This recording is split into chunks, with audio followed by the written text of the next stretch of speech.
Buenas noches a todos. Agradezco mucho a la Academia Mexicana de Cirugía por su invitación para estar con ustedes y sobre todo para celebrar con todos ustedes los 50 aniversario del Instituto Nacional de Neurología y Neurocirugía. Dentro del instituto, además de desempeñarme en el área de enseñanza, también veo parte de lo que son los pacientes que requieren cirugía raquimedular. Y dentro de la cirugía raquimedular, uno de los puntos más importantes donde hemos desarrollado nuestra práctica en los últimos años es en malformaciones complejas de la unión cráneo-cervical. Aquí ven ustedes un ejemplo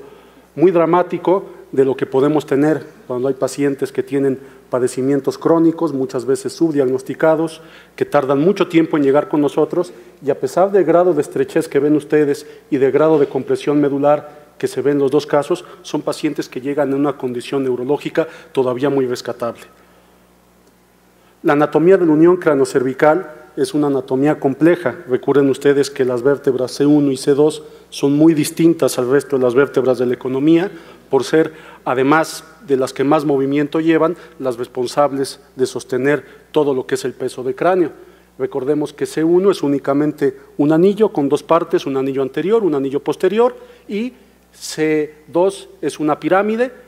que a forma de un émbolo se encarga de girar, de hacer todos los movimientos de flexo-extensión de la cabeza, así como de rotación. Gran parte de la estabilidad que se tiene en la unión cráneo-cervical se debe a estos ligamentos, a los ligamentos apicales, a los ligamentos alares, ¿sí?, a las membranas que se encargan de cubrir y de unir esta compleja armazón de huesos que se encargan del movimiento craneal.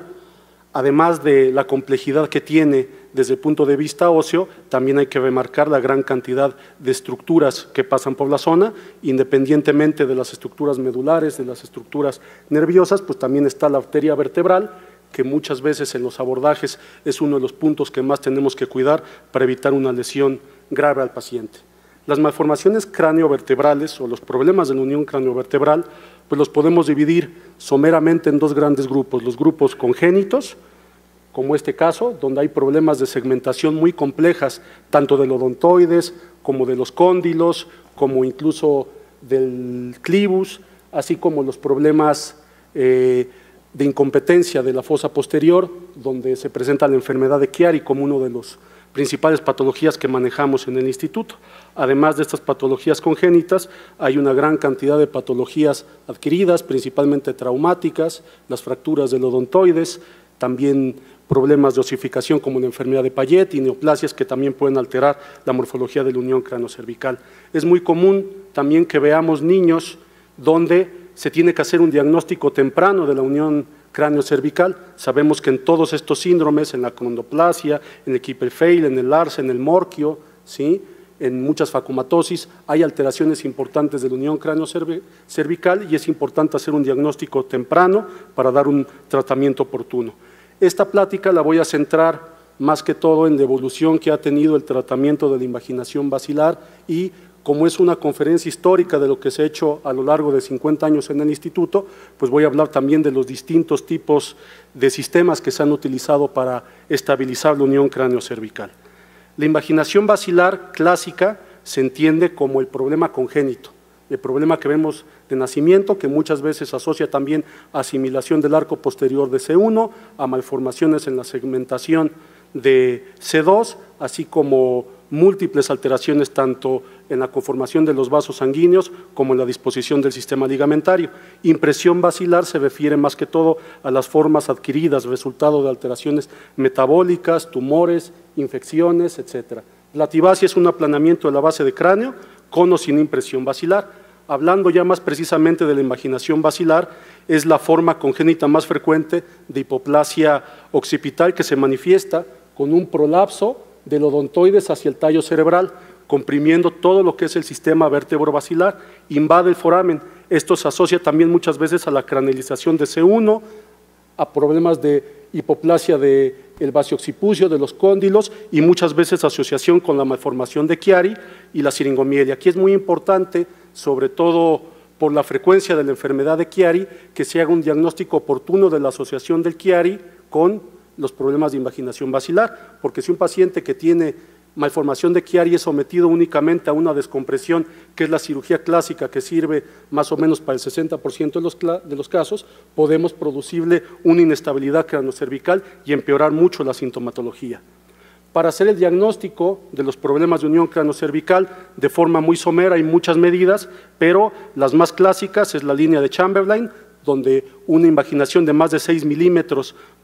por encima del borde posterior del paladar duro al borde posterior del foramen magno, nos habla de que hay una invasión del odontoides hacia el foramen magno. La línea de McGregor, que se extiende desde el margen posterior superior del paladar duro hasta la parte más baja de la línea curva occipital. Extensiones del odontoides mayores de 7 milímetros son anormales. Como ustedes lo ven bien aquí, en esta imagen de tomografía, aquí hay una invasión del odontoides hacia el foramen magno. Los pacientes que tienen invaginación basilar son pacientes con padecimientos crónicos que muchas veces sí se pueden desencadenar o se pueden desestabilizar por pequeños traumatismos o por la misma evolución que va teniendo al crecer el paciente. Generalmente todos cursan con mielopatía. Es el dato más incipiente, son pacientes que llegan con cuadriparesias, son pacientes que llegan también con apneas centrales y apneas obstructivas del sueño, con bradicardias, trastornos importantes del ritmo cardíaco, así como síndromes muy complejos de pares craneales bajos. Es una causa de muerte súbita, por eso la actitud que tiene uno como cirujano ante el paciente, donde vemos impresión basilar, ya no debe ser tan contemplativa, debe ser mucho más activa, precisamente por este riesgo que tiene el paciente de tener una muerte súbita, aunque no tenga ningún otro síntoma neurológico. El tratamiento de los pacientes que tienen impresión basilar, como ya lo mencioné, cuando hay diagnóstico y hay un prolapso, como lo vimos en las mediciones, mayor a 6 o 7 milímetros e invasión del foramen magno, es quirúrgico. E idealmente se trata en primer lugar de reducir el odontoides, que no impacte a lo que es el tallo cerebral y a la médula, y en segundo lugar, si es necesario, hacer una descompresión anterior. Y aquí es muy interesante el análisis de los diferentes sistemas que se han utilizado de forma histórica, desde los primeros intentos que tuvo el doctor Dandy, donde únicamente colocaba hueso con sedas. Por muchos años se utilizó la técnica de Galei, donde se hacía un cerclaje con alambre tratando de reducir la odontoides entre C1 y C2. Obviamente este tipo de fijaciones son poco firmes, se tienden a vencer, se rompe el cable, ¿sí? Y muchas veces el paciente progresa en su sintomatología. Se utilizó después en los años 60 y 70 el marco de Ransford, y en México también tenemos una contribución importante, que fue una derivación de las barras de Luque, que se colocaban con alambre sublaminar y un asa de acero inoxidable que daba sustento también a la unión craneocervical. En los últimos años ha habido una explosión de diferentes sistemas para estabilizar la unión craneocervical, ¿sí? Pero todos realmente se basan en hacer una unión firme entre lo que es el occipital y lo que es la columna cervical alta. Esto desafortunadamente da una limitación muy importante en el movimiento del paciente. El paciente pierde su capacidad de flexoextensión, así como los movimientos de rotación. Entonces son cirugías que ponen al paciente en una postura fija de forma permanente. Todos estos son variaciones de los sistemas, donde se hacen fijaciones a las facetas articulares, los hemos usado todos, así como tornillos que van directamente a la base de cráneo. También hubo el uso de tornillos transarticulares y de tornillos a través de C1. Aquí vemos otro ejemplo, también en un paciente pediátrico, donde se ponen tornillos transarticulares a nivel de C2 y se hace también una fijación al occipital con la consecuente pérdida de la movilidad del enfermo. Actualmente, y utilizando una técnica que impulsó el doctor Atul Goel, que es un cirujano hindú, que es el que tiene las series más grandes, también por población de problemas de unión craneocervical, nosotros lo que estamos haciendo es predominantemente fijaciones de C1 y C2. Colocamos tornillos en lo que son las masas laterales de C1, es una técnica que no requiere del uso de tecnología compleja, que antes se hacía con neuronavegación, pero realmente con desplazar a la raíz de C1, así como tener una buena planeación tomográfica de dónde está la arteria vertebral, se puede entrar directamente a la masa lateral de C1, y para C2, en vez de poner tornillos transarticulares, que son una técnica muy compleja y muy demandante, colocamos tornillos que van dentro de las láminas y nos ofrece un sistema de fijación bastante bueno, con una buena reducción de los casos donde hay una dislocación importante, sin inmovilizar de la manera tan severa como vemos en las fijaciones occipito-cervicales. Hay casos como este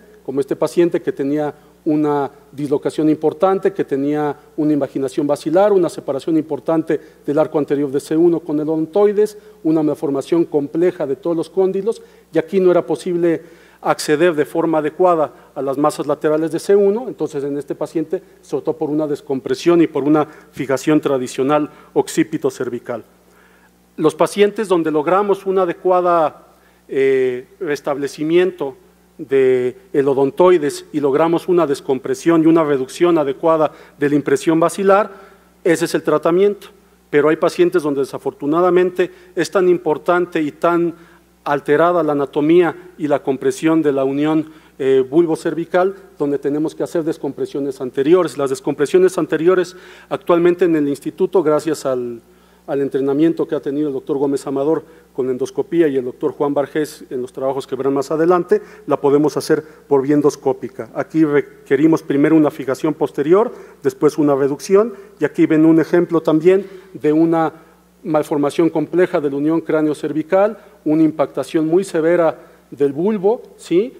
con un desplazamiento muy importante y muchas anomalías en la estructura de la unión cráneo-cervical. En estos pacientes se hace una odontoidectomía vía anterior, ¿sí?, por medio del retractor del Wigman, hacemos una incisión en lo que es la nasofaringe para acceder al odontoides. Aquí ven ustedes el arco anterior de C1, aquí está el fresado del odontoides, se retira totalmente el arco anterior de C1 y aquí vemos la dura madre. Aquí vemos ejemplos de pacientes donde además de la reducción se quitó la parte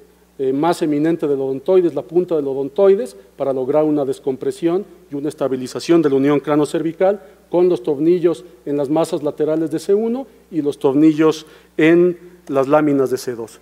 Otro caso también donde aquí logramos una descompresión también muy adecuada de la unión cráneo-cervical, ¿sí?, en este paciente con una invaginación basilar y lo mismo una fijación de C1, C2. Es muy importante en estos pacientes siempre hacer una buena planeación de cómo está el sistema arterial. Aquí ven ustedes la arteria vertebral normal, una arteria vertebral grande, pero ven una arteria vertebral izquierda muy hipoplásica. Es muy importante hacer y conocer esto antes de elaborar la cirugía, porque en ocasiones hay accidentes y se tiene que sacrificar una arteria vertebral, que si es la dominante, pues obviamente esto tiene que acabar en un bypass. Muchas gracias.